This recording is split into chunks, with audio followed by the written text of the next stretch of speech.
Child labor is a global issue where civilizations have come to proper. There has been the problem of child labor, and with vastly growing industries to meet the growing demand, children are often employed. The degree of work can vary at a household chores for your family or doing a paper route for a neighborhood.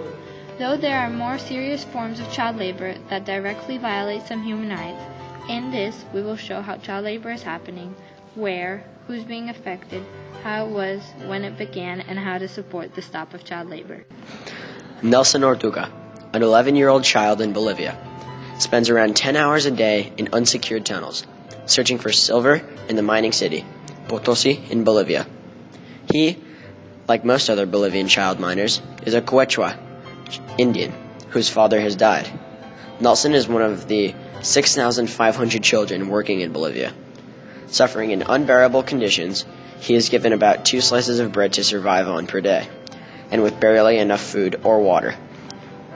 Nelson and many other children work very hard and dangerous jobs underground. These children do jobs such as carrying materials around and engraving holes into the mines for explosives. His job has serious negative effects on his health, and many children suffer from serious respiratory problems and skin or eye infections. Temperatures in the underground silver mines can be up to around 40 degrees Celsius, and the sulfur content in the air is so high miners can barely breathe. It is also common for tunnels to cave in. Nelson Ortuga earns around $4 a day for his work, which is barely enough to survive, but his family depends on the money. Child labor is still very common in some parts of the world. It is estimated that 250 to 304 million children aged 5 through 17 are in child labor. Countries such as Guinea-Bissau, Mali, and Ethiopia have more than half of their children at this age suffering from child labor. 2 out of 3 child workers work alongside their parents. They usually sell items out on the street or perform for tourists. Some also work as guides and so on. Kids that are in child labor can get sick very easily because they don't have much money for family health care. They also can get sicknesses such as dengue since they spend so much time outside. Africa has the highest percentage of children employed in child labor, and after that, Asia. Child labor has improved, and there's less and less, but it's still going on, and people need to be more aware and try to help.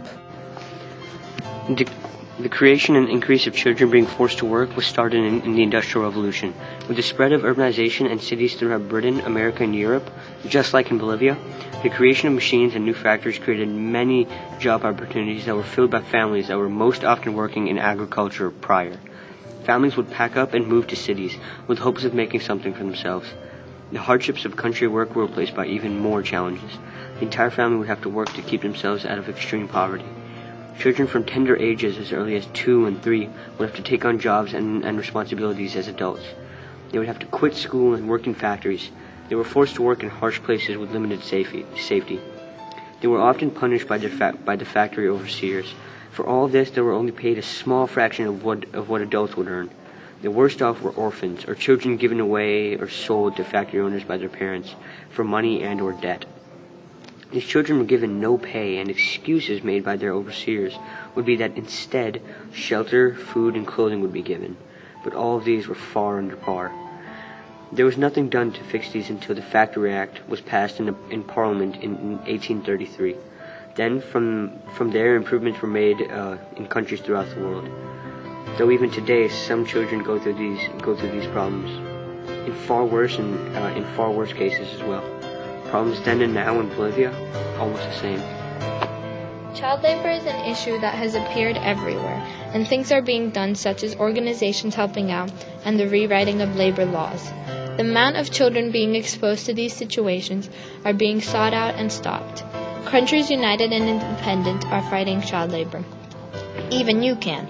Many countries have NGOs that are out there now stopping more and more, so children can be in safe environments.